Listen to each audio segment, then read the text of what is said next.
Here we go again. Welcome, welcome. It's another day, another way. Thank you for joining me. I'm your host, Dr. Bob Lee from BLS, and you're watching Open. It's that live interactive program that brings the Bronx and New York City straight to your TV set. You know, you can stay connected to us through social media at BronxNet TV. Leading things off, our first guest is a community activist, educator, teacher, and she joins us to speak about the work that she is doing with her organization, Alphabet. And we'll talk more about that. And she's going to highlight her book, Manners, Etiquette, and Self-Esteem for You and M&E. So please welcome to the show, Barbara Gibson. Hello, how are you? Just fine. Nice to see you. You look beautiful. Thank you, Dr. Bob Lee. Listen, you've been here before, and we've been talking about etiquette for some time now. Now, just let everybody know what Alphabet stands Alphabet. for. It's like the alphabet. It is, but it's my brother, my sister, and myself. It's our first initials. And I didn't know what name to name an organization, and that's what I came up with, Alphabet. And I'm very proud to have my siblings part of what we learn as children, our manners and our etiquette. Yeah. So it's a family book, not just so much a book. Yeah, and we're going to talk about that book, but give us a few tips on etiquette. You know, I know one thing, you know, I always used to, well, I know a few things, but I remember I used to let the woman or the female go before me going through a revolving door. But I said, no, somebody told me that's not true. You're supposed to go through first to push the revolving door, and she comes behind you. Is that correct? Well, let's say this. You made it correct because I didn't know. And our last show that we did, you opened up my eyes to that. But yes, that is true. Yeah. But etiquette is more than just, what should I say, everyday thing. It's more than that. So it's the different languages of your silverware, how to use it, when to use it, and how to enter a table. You go in on the left into your chair and you come out on the right. That's so that you can meet your guest, that's the gentleman. When he comes out, then he can take your arm and go forth. Wait, say that one more time. You enter, your seat is here, yes, and you go in on the left, okay, and you come out on the right. Right. You don't just run around and jump in the chair. Yeah. So different little things that our children need to know to have them prepared for when they go out. Yeah. And how to use their fork and knife, and to know when you have to remove yourself to go to make a phone call. You put your napkin in your chair and push in your chair so that if someone wants to pass, that it won't interfere. Yeah. And then when you're having the soup, or the next one is to remember that you eat from the outside in and not just pick up any fork. So all of those little things are about etiquette. So wait a minute, if I'm eating a bowl of soup, of course don't slurp. Yes. But you don't pull the food toward you, you pull it away from you. Correct. That's the correct way to do it. Yeah. And so parents should practice with their children at home so when they go out that they can do that. Etiquette is the evening that you entertain, you take your time, and it has a language of its own. Yeah, for a time, if I ordered soup and I was out and, you know, we had Your black shirt tie and everything, yes, I wouldn't order soup because I didn't know how to do it yet. I said, you know, I don't know if I'm going to slurp in here or what. Right. Or pick up the bowl and, oh, no, I wouldn't do that. Well, with the etiquette, I have taught classes, and some of my students say, I've been eating with a spoon all my life. They never knew that there were so many different silverware that they needed to have a dinner. When you have spaghetti, do you use a spoon and a fork? We do as a etiquette event.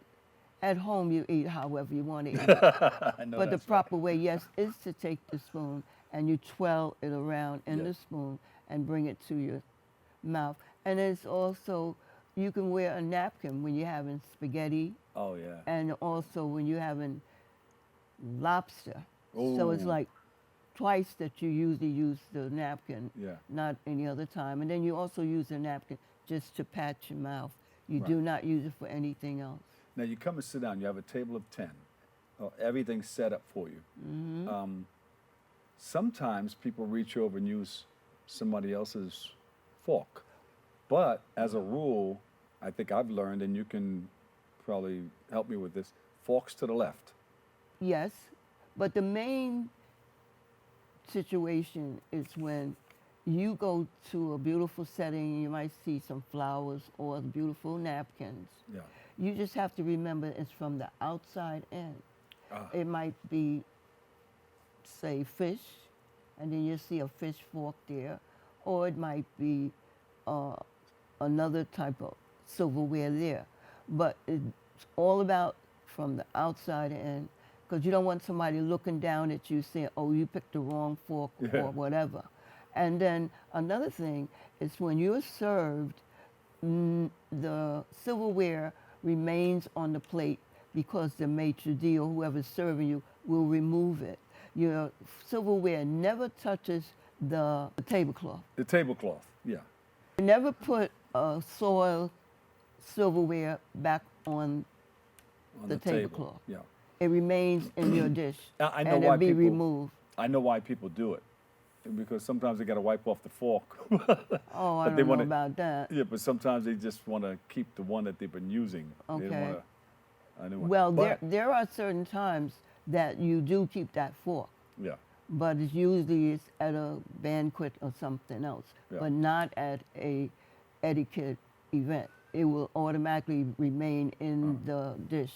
Like your soup, when you get finished, that Yeah. remains there, and your dinner or your salad, that remains there. Well, Ms. Gibson, let me ask you this. You know, we have cell phones now. Yes. A lot of people put those cell phones on the table. What do you tell people?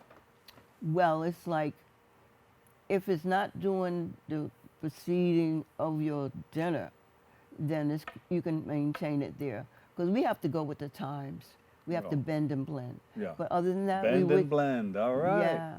Otherwise, we have to keep it close to us or have it someplace else. You even have young ladies put their bags on the table. That's accepted too if it isn't so large. Yeah. Like I said, everything is not. Manners and etiquette remains the same, but different things changes. I was at a place as a kid, and they were trying to teach etiquette, and I got kind of lazy and put my elbows on the table. Well, that's another thing that's considered.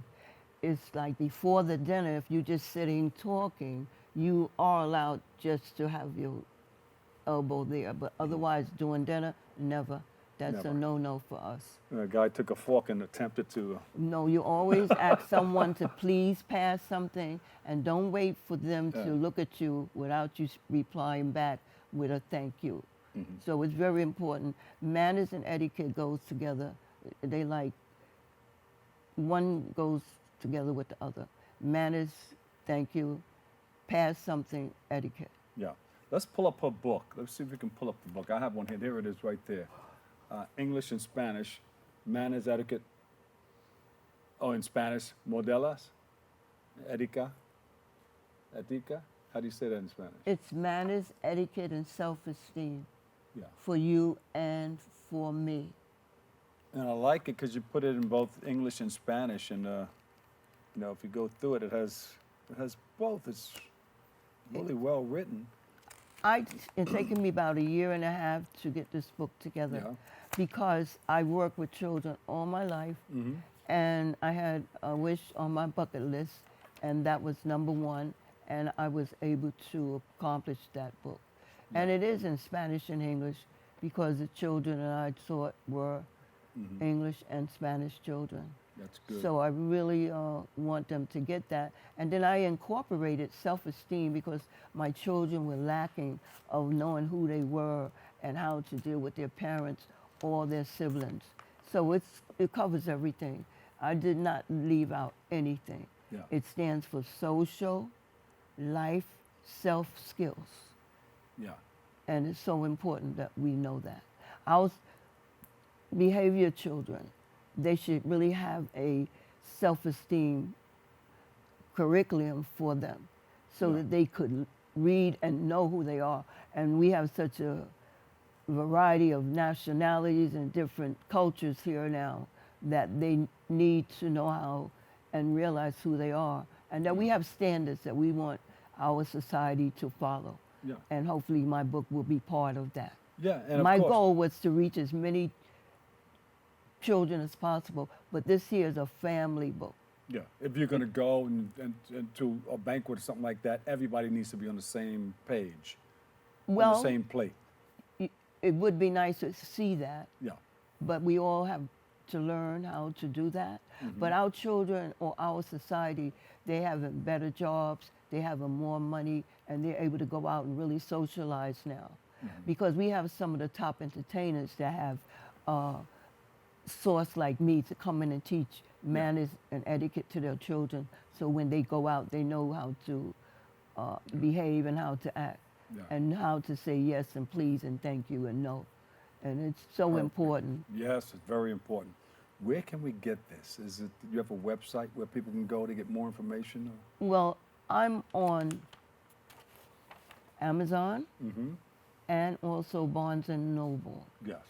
And then I also have a publisher that she can be reached at the phone number 803-464-0591.